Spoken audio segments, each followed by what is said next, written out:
সন 1942 যেতিয়া ভাৰতবৰ্ষত ব্ৰিটিছসকলে শাসন কৰিছিল তেতিয়া ব্ৰিটিছৰ কবলৰ পৰা ভাৰতবৰ্ষক মুক্ত কৰিবলৈ আৰম্ভ হৈছিল ভাৰত ত্যাগ আন্দোলন।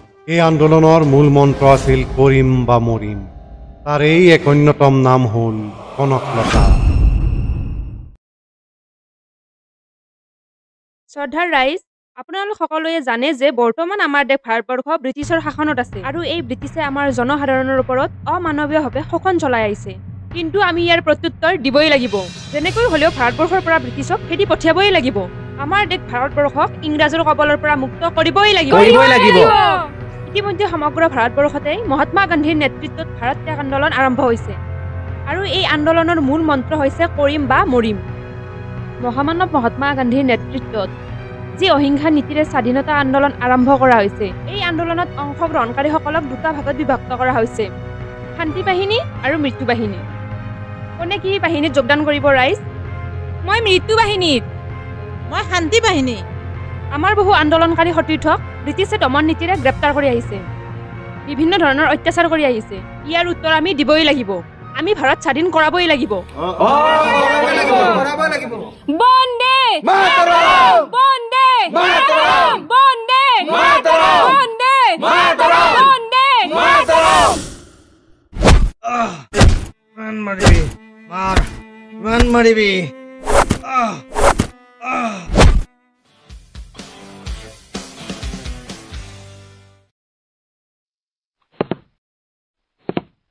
तुम लोग आंदोलन करेगा? तुम लोगों का इतना साहस?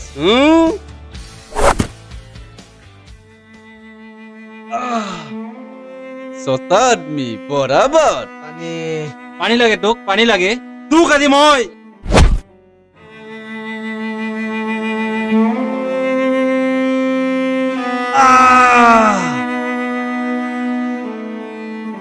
सुनो, तुम लोग हम लोगों के साथ लड़ाई करना बंद करो, नहीं तो ऐसा डंडा मिलते रहेगा। अंडरस्टैंड? চালোৱা দে আইজনী দে, ভগৱানে সকলোৰে মংগল কৰক। সঁচাকৈ ভগৱানে সকলোৰে মংগল কৰিবনে ককা? ভগৱানৰ ওচৰত বিচৰাবোৰ দিবনে? আইজনীও ভগৱানৰ ওচৰত প্ৰাৰ্থনা কৰিলে একো বিচাৰিব নাপায় নহয়। কিন্তু মই বিচাৰো ককা। কি বিচাৰ তই? মই বিচাৰো আমাৰ দেশখন যাতে সোনকালে স্বাধীন হয়। আইজনীও আজিকালি তই দেখোন বৰ ডাঙৰ ডাঙৰ চিন্তা কৰিবলৈ লৈছ। আমাৰ দেশখন স্বাধীন হোৱাটো তুমি জানো নিবিচাৰা ককা? বিচাৰো, কিন্তু বিচাৰিলে জানো দেশ স্বাধীন হব? আমাৰ মানুহবোৰে জানো ইংৰাজৰ লগত ফেৰ মাৰিবলৈ পাৰিব? কিয় নোৱাৰিব ককা? ইংৰাজৰ হাতত আছে বন্দুক বাৰুদ। গান্ধীজীৰ অহিংসা আন্দোলনে সিহঁতক পৰাস্ত কৰিব পাৰিব আৰু আমি বিদেশী বস্ত্ৰ বৰ্জন কৰিব লাগিব। আমি বুজাই দিব লাগিব যে এইখন আমাৰ দেশ আৰু এই আন্দোলনত তুমিও সহযোগ কৰিব লাগিব ককা। সেইবোৰ আমাৰ কাম নহয়ও মাজনী। সেইবোৰ চিন্তা কৰিবলৈ দেশত বহুত মানুহ আছে। তুমি কি ক'ব বিচাৰিছা ককা? দেশৰ জনসাধাৰণ আজি জাগি উঠিছে। সিহঁতৰ সেই বন্দুক বাৰুদক ভয় নকৰি ৰাজপথলৈ ওলাই আহিছে হাজাৰ হাজাৰ জনতা। চুপ! মই আৰু একো কথা শুনিব নিবিচাৰো।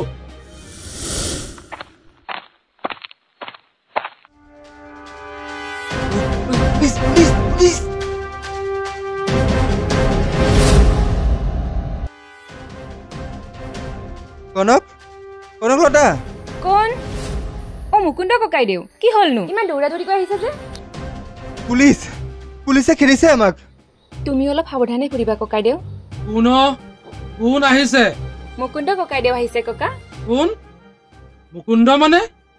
কোন মুকুন্দ? ক'ৰ পৰা আহিছে? মই মানে পুলিচে খেদিছে নহয়? মুকুন্দ ককাই দেউ মানে তাৰ মানে তই আন্দোলনকাৰী? তহঁতে আন্দোলন কৰিছ কৰ? গাঁৱৰ জীয়ৰী বোৱাৰীবোৰক টানি ফুৰিছ কিয়? চাবি কিন্তু মোৰ ঘৰৰ কাৰোবাৰ যদি কিবা হ'ব লাগে কথাটো মনত ৰাখিবি। ককা, আমি কাকো টানিব যোৱা নাই। আৰু সঁচাটো হ'ল ভাৰতবৰ্ষৰ লগতে অসমৰো সকলো জনসাধাৰণ ৰাজপথত ওলাই আহিছে। আপোনাৰ কথাটো মনত ৰাখিম। এতিয়া মই আহোঁ।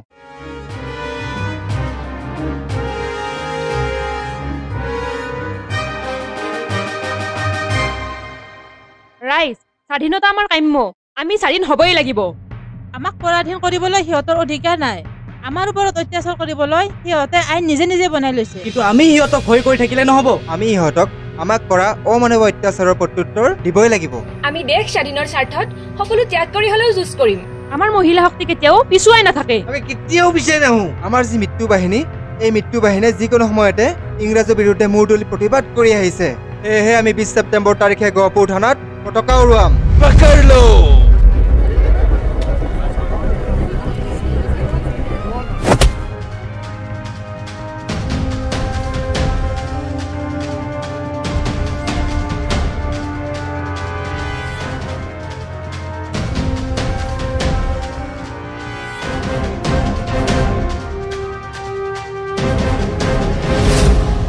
No, it's impossible.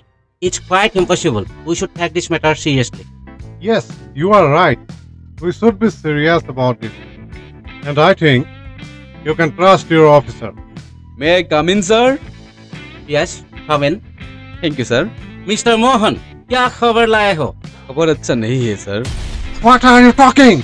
हाँ सर, उन लोगों ने मिलकर हमारे कानून भी तोड़ रहा है और हमारे जो इन्फॉर्मर है हमको वो सब कुछ खबर दे रहा है. Okay, the informer should be rewarded. Is it right? Yes, right. Mr. Mohan, उस इन्फॉर्मर को एक प्राइज दे देना. ओके सर, उन सब लोगों का मेरे पास लिस्ट भी है. ये देखिए. Well done, Mohan. Well done. Give it to me. इन सब भिखारियों को हैरेस करना चाहिए. Yes, that's right. Arrest them all. Okay sir. চাওক আপোনালোকে একো চিন্তা নকৰিব আমি ইজনে সিজনৰ হাতত হাত ধৰি আগুৱাই যাব লাগিব আমি আমাৰ দেশ ভাৰত মাতৃক ইংৰাজৰ কবলৰ পৰা মুক্ত কৰিবই লাগিব বৰ্তমান আমি দেখিবলৈ পাইছো ইংৰাজ চৰকাৰে আমাৰ মানুহবোৰৰ মাজত পুৰা ভাং আৰু কানিৰ ৰাজনীতি কৰিছে মানুহবোৰক পুৰা ভাং আৰু কানি খাবলৈ জোৰ কৰি আছে গতিকে আমি হাতহাবতি বহি থাকিলে নহব আমি সুৰা ভাং আৰু কানিৰ বিৰুদ্ধে প্ৰতিবাদ কৰিব লাগিব আৰু তাৰ বাবে আমি সকলোকে সজাগ কৰিব লাগিব যাতে আমাৰ মানুহবোৰে এইবোৰৰ ৰাজনীতিটো বুজি পায় গতিকে কাইলৈ আমি ইয়াৰ বিৰুদ্ধে এক প্ৰতিবাদী কাৰ্যসূচী হাতত লৈছো আৰু আমাৰ থলুৱা মানুহবোৰো যে ইয়াৰ লগত জড়িত হৈ আছে সিহঁতকো বুজাই দিব লাগিব লগতে ইংৰাজকো হুকিয়াই দিব লাগিব যাতে এইবোৰ বন্ধ কৰে পুলিচ পুলিচ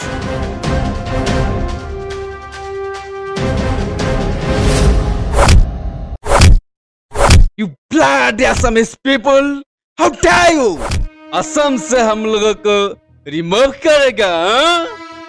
মাৰ কিমান মাৰিবি তহঁতে যে আমাৰ দেশৰ পৰা আঁতৰি যাব লাগিব এইটো খাটাং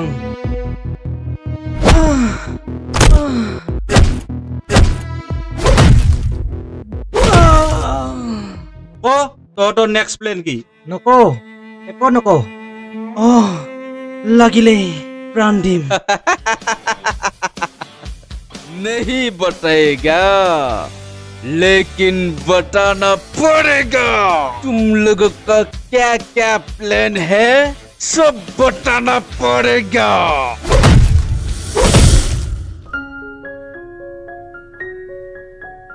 বাইদেউ কলৈ যাও প্ৰতিবাদী কাৰ্যসূচী আছে আজি তোৰ লগত ময়ো যাম তই নালাগে যাব সৰু আছ তই একো নহয় দিয়া নাবা ময়ো যাম মই কৈছো নহয় নালাগে যাব তই মা অ মা কি হৈছে তহঁতৰ কলৈ যাব ওলাইছ চোৱা না মা বাইদেৱে মোক আন্দোলন কৰিব নিনিয়ে তহঁত কোনো কলৈকে যাব নোৱাৰ মা মই কৈছোৱে ভণ্টি যাব নোৱাৰে তই যাব নোৱাৰ নহয় মা মই যাব লাগিব নোৱাৰা বুলি কৈছো নহয় নোৱাৰ ককাৰে মোক গালি দিব মোৰ কাৰণে অলপ গালি খালায়ে যেনিবা একো নহয় দিয়া তই কতো যাব নালাগে ঘৰতে থাক ঘৰত বহুত কাম আছে মই যাবই লাগিব মা আজি আমাৰ প্ৰতিবাদ আছে প্ৰতিবাদ কিহৰ প্ৰতিবাদ মদ ভাং আৰু কানিৰ বিৰুদ্ধে প্ৰতিবাদ ইংৰাজসকলে আমাৰ মানুহবোৰক এইবোৰ খুৱাই শুনিয়া কৰিব বিচাৰিছে আমি ইয়াৰ বিৰুদ্ধে প্ৰতিবাদ কৰিবই লাগিব কিন্তু যাও দিয়া মা দেশৰ হকে যদি আমিয়ে নাযাওঁ কোনেনো যাব মই সেইবোৰ একো নাজানো অ মা ময়ো যাওঁ দিয়া না ঠিক আছে দে যা সোনকালে আহিবি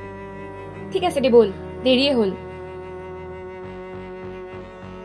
হে ভগৱান এই দুজনে সুমতি দিয়া প্ৰভু সুমতি দিয়া কৰক সুৰাকানি বন্ধ কৰক মদ ভাং বন্ধ কৰক সুৰাকানি বন্ধ কৰক মদ ভাং বন্ধ কৰক সুৰাকানি বন্ধ কৰক।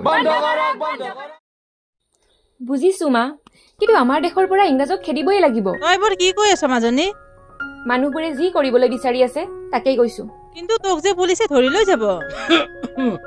বুঢ়ী অ ককা আহিলা?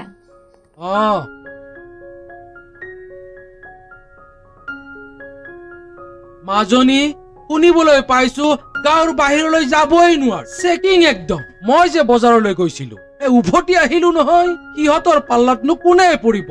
মাৰিবলৈ ধৰিলে দোষী নিৰ্দোষী একোৱে নাচাই নহয়। কিন্তু কোনো কিন্তু নাই, কোনো কিন্তু নাই। কিন্তু ককা, আমাৰ দেশখন স্বাধীন কৰিবই লাগিব। ব্ৰিটিছসকলক আমাৰ দেশৰ পৰা খেদিবই লাগিব। চুপ, একদম চুপ। দেশ স্বাধীন কৰিবলৈ আহে? তুমি জানো নিবিচাৰা ককা আমাৰ দেশখন স্বাধীন হওক, ইংৰাজৰ কবলৰ পৰা মুক্ত হওক? দেশ স্বাধীন কৰাটো ইমান সহজ কথা নহয়। এনেও দেশ স্বাধীন কৰিবলৈ বহুতো জনা মানুহ আছে, তাত তই উঠি পৰি লাগিবলৈ কোনো প্ৰয়োজন নাই। প্ৰয়োজন আছে ককা। দেশমাতৃক উদ্ধাৰ কৰিবলৈ আমি যুঁজিবই লাগিব। ইয়াৰ প্ৰতি আমাৰ দায়িত্ব আছে। কনক, তই বহুত ডাঙৰ ডাঙৰ কথা কবলৈ লৈছ। ক্ষমা কৰিবা ককা, লাগিলে আমি সকলো ত্যাগ কৰি হলেও দেশমাতৃক উদ্ধাৰ কৰিবই লাগিব। আৰু সেইবাবেই আজি সকলো মানুহ ওলাই আহিছে, দলে দলে আহি মৃত্যু বাহিনীত যোগদান কৰিছে। আৰু আমিও মৃত্যু বাহিনীত যোগদান কৰাটো উচিত ককা। কি কি কলি? মৃত্যু বাহিনীত যোগ দিয়? যিটো বুজিছো গান্ধীজীৰ লগতে মানুহ বিলাকো বলিয়া হৈছে। ঢাল নাই, তৰোৱাল নাই, দেশ স্বাধীন কৰে। যা ভিতৰলৈ যা। কি হ'ল ককা? কণমানি ছোৱালীজনীৰ মুখত ডাঙৰ ডাঙৰ কথা শুনিছেনে? গাঁৱৰ মানুহবোৰৰ গাত আন্দোলনৰ বঁটা লাগিছে। সৰুতে মাকজনী ঢুকাল, খুৰীয়েকজনী হৈ তুমি মাকৰ মৰম দি লালন পালন কৰি তাইক ডাঙৰ দীঘল কৰিলা। কথাবোৰ তাই কিয় নুবুজে বাৰু? হ'ব দিয়ক পিতাই, ইমান খং কৰিব নালাগে। আৰে তাইৰ বয়স 17 বছৰ হৈছেহে। কাৰ বয়স ককা? কাৰ কথা কৈছা? তোৰ বায়েৰৰ কথা কৈছো। মাজনীও বায়েৰক অলপ বুজাবিচোন। ছোৱালী হৈ ল'ৰাৰ নিচিনা কাম কৰি ফুৰিব নেলাগে নহয়। বাইদেউতো দেশৰ হকে কাম কৰি ফুৰিছে ককা। দেশৰ হকে কাম কৰাটোতো গৌৰৱৰে কথা। গৌৰৱৰ কথা? যা ভিতৰলৈ যা। তই দেখিলানে, যেনে বায়েক তেনে ভনীয়েক। হ'ব দিয়ক, সিহঁত সৰুৱে আছে, কিবা ভুল হ'ব পাৰে। সেইবাবেতো ফুলবোৰ আঙুলিয়াই দিব লাগিব।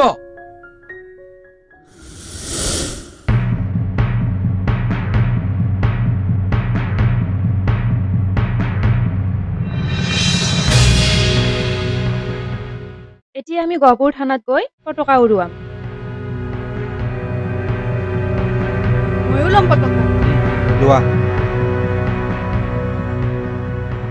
বন্দে মাতৰম, বন্দে মাতৰম, ইনকলাব জিন্দাবাদ, ইনকলাব জিন্দাবাদ, বন্দে মাতৰম, বন্দে মাতৰম,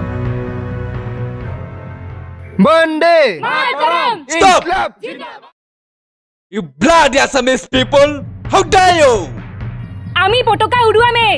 বন্দে कोई भी पुलिस स्टेशन का अंदर नहीं आएगा, नहीं आएगा, नहीं आएगा। नहीं तो गोली चलाने के लिए मजबूर हो जाऊंगा।